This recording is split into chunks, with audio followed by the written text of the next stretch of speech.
The Grand Alliance of Democracy is a concept proposed by Lai Ching-te, chairman of the Democratic Progressive Party and the 2024 Taiwan leader election candidate for the legislative election. It claims to follow the cross-party, cross-generation, cross-field standards and proposes a refreshing list in order to achieve the goal of continuing to have a majority of the legislative body. However, scandals continue to be exposed among the 73 legislator candidates of the Democratic Progressive Party. 7 people from the so-called Grand Alliance of Democracy have quitted the election early due to scandals.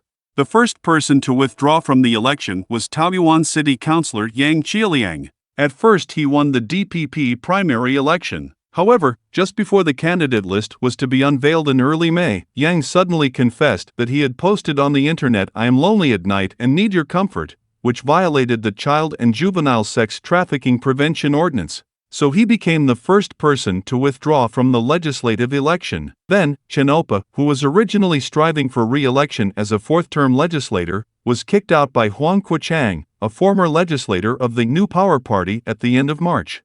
During the 2020 election campaign, Chen used an office building owned by the M.B fraud group as his service office for free, and even his nanny van was registered by this fraud group.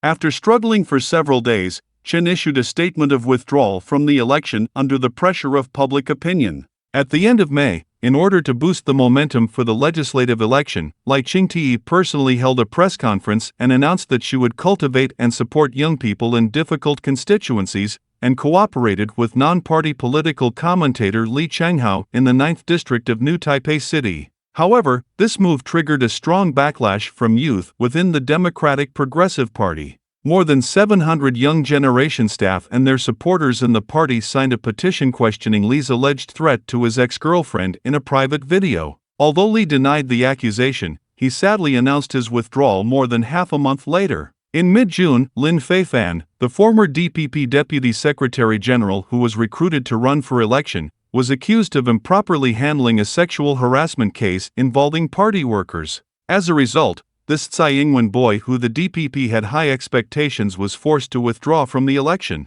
At the end of the same month, Zhang Bingjun, a DPP legislator candidate who won the Keelung primary election, was accused of fraudulently obtaining assistant fees. His parents and him were suspected of violating the corruption crime ordinance. Zhang's brother issued a statement on his behalf to renounce his candidacy. In mid-July, after Lai Ching-te gathered all DPP legislator candidates to campaign at the Grand Hotel, it was revealed that Pingdong legislator candidate Su Zhanwei was summoned by prosecutors for violating procurement regulations. 2 weeks later, Su posted his withdrawal from the race on Facebook. Recently, Chao Tianlin became the 7th person to withdraw from the election due to marital infidelity. Facts have proven that the DPP's legislator candidate list has not achieved the refreshing effect, but exposed a lot of shocking scandals of personal ethics and corruption. No wonder Taiwanese people mock the so-called Grand Alliance of Democracy as the Grand Alliance of Villains.